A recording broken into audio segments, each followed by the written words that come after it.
Okay, so for today's assignment, if you have made it to the point where you have opened this video, you've followed instructions so far going into Google Classroom. So what you're going to do now is today we're going to be exploring GarageBand. So as you go through the video, watch the video. When you get to a point that you understand what to do next, pause the video. Go to GarageBand and do what I've shown you to do in the video. If you need to go back and rewind the video or watch it again, you can. But keep in mind you can pause and start and go back and forth as we go. So the first thing we're going to do is open GarageBand down here in our dock. So if you click on GarageBand, it'll bounce around before it opens.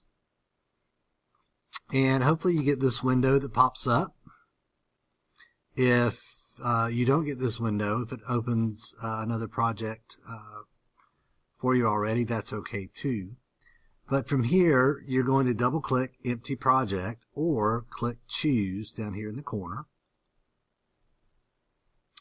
And when you double click, you're going to get your GarageBand workspace, and it's going to ask you to choose a track.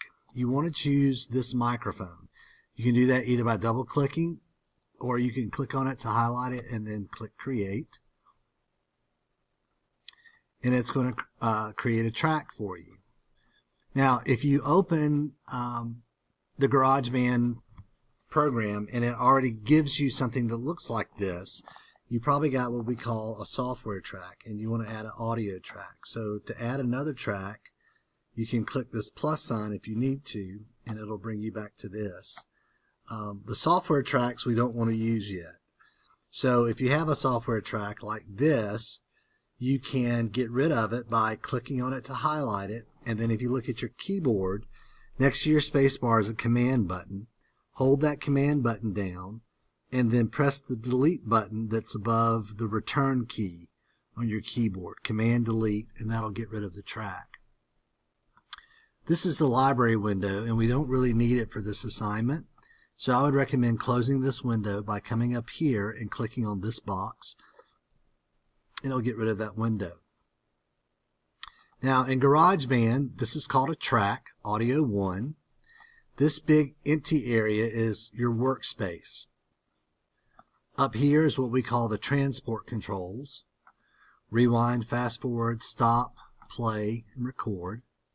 Here in the middle is what we call the LCD screen. And then over here, these four group of buttons. The only one we're going to use today is this cycle button. Okay, if you click on the cycle button, you'll see that you get this gold bar that comes up that's 4 measures long. You see here it's 1, 2, 3, 4. And we call each of these columns a measure. Over here, this is our master volume, so you can turn your volume up or down using this slider, or you can use the volume knob on your Yamaha MIDI synthesizer. And then in this group of buttons over here, we want to click on the one in the middle. This is called your loops button. And when you open the loops button, you're going to get this window pop up. The top box is the different categories of loops you can choose from, and then the bottom half are the actual loops.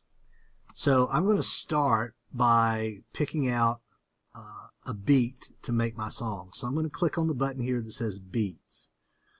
And what it does is it sorts all the loops that are just beats. Now notice over here you have numbers 8, 16, 32 for the different loops. I'm going to stick with the loops that are 16 beats long, because that's just going to fit into, it's going to be a little easier if you stick with the 16s. So what you can do is if you click on one of these loops, you can hear what it sounds like. If you click on it again, it stops. And you can scroll down and listen to the different beats.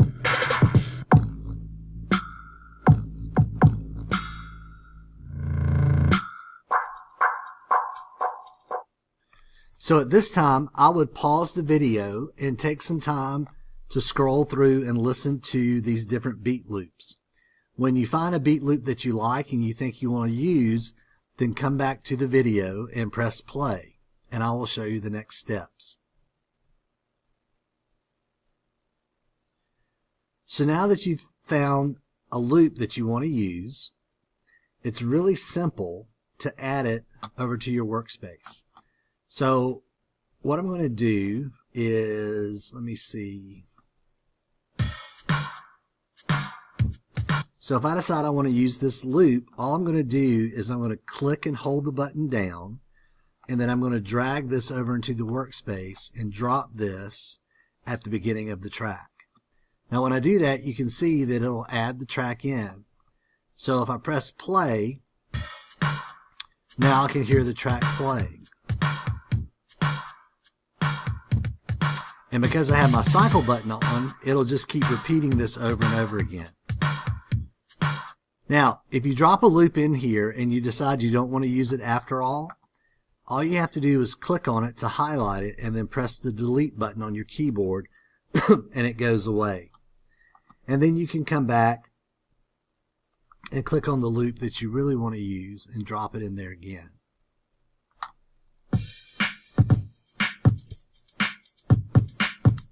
Okay, so now that I have the beat loop that I want to use, now I want to add a bass to it. So I'm going to come back over here, and this is important. I'm going to click the reset button. So when I click reset, it gives me all the instrument categories again. Now I'm going to select bass. I'm going to follow the same process that I did with my beat loop. Now I can listen to the bass lines along with the beat just by pressing play. And so while my beat's playing, I can come over here and select a bass loop.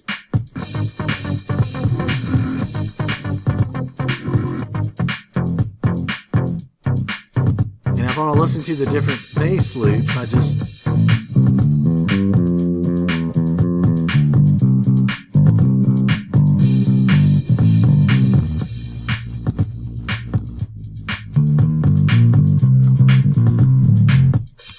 So I'm just going to go through and listen to the bass loops until I find one that I like to go with my beat. So now would be a good time to press pause on the video and take some time to go browse through the bass loops and find one that you like. When you find one that you like, come back to the video and press play, and I'll show you the next steps.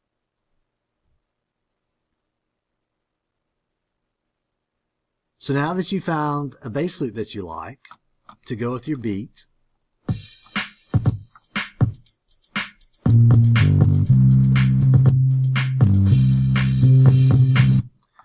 what I'm going to do now is I'm going to click on that bass loop and I'm going to drag it over here. And you can see that GarageBand will automatically create a new track, and then I just drop it in. Now I have my drum loop and my bass loop together. Now if I want to adjust the volume of my bass loop, I can turn the bass volume down.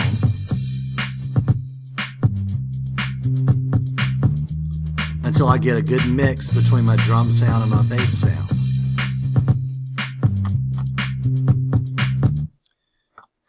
So, once I have my bass loop and my drum loop, the next thing I'm going to add is a guitar loop. So again, I'll come back over here and click reset. Now I'm going to select guitars, and here's my list of guitar loops. So again, I can play now my bass and my drum beat together, and I can try out some different guitar loops.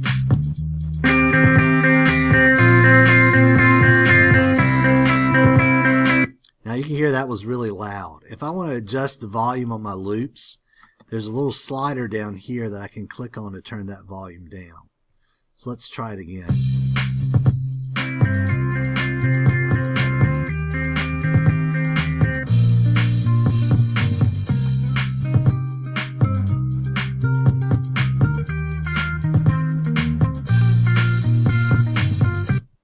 So now will be a good time to again pause the video, take a few minutes to browse through and listen to some different guitar loops.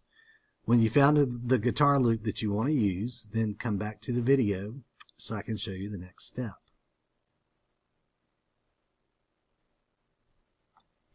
So now that I found the guitar loop that I want to use, again all I have to do is click, drag, and drop. And now I have a guitar loop to go with my bass and my drums. And again, if I want to adjust the volumes of the tracks,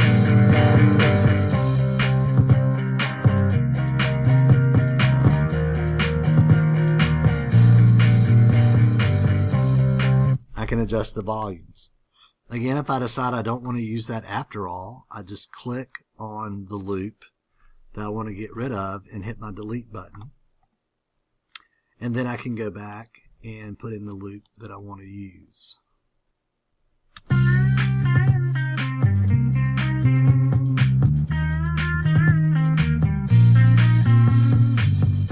Cool. So my next step, again, I'm going to come over and hit my reset button. And this time I think I'm going to add a synthesizer. So I'm going to hit my reset, then I hit synths, and now I'm going to browse my synth loops to add with what I have.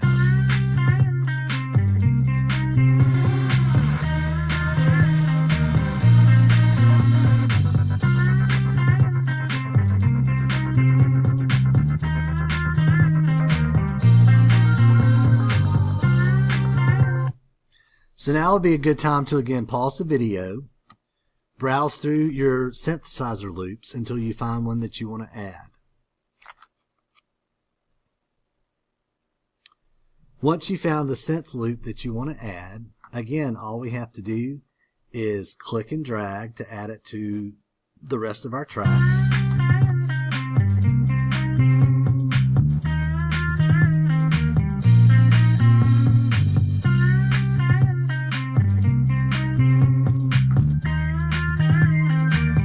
Again, I can adjust my volume. Now, if you notice, this track is longer than the others. I don't really want to use that because it doesn't match. So again, if I just click and delete, it deletes that track. And then I can select a different track to come add. I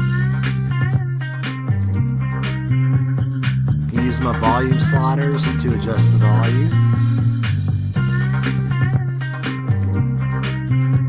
And pretty easily, I've created a song. Now, you can continue to add additional tracks if you'd like to, but as you get close to the end of class, it's time to save your work. So this is how you need to save your work. Go up to the drop-down menu and click on File. When you click on the File drop-down, you want to select Save As. So once you click Save As, you'll get this window. You want to give your project a name.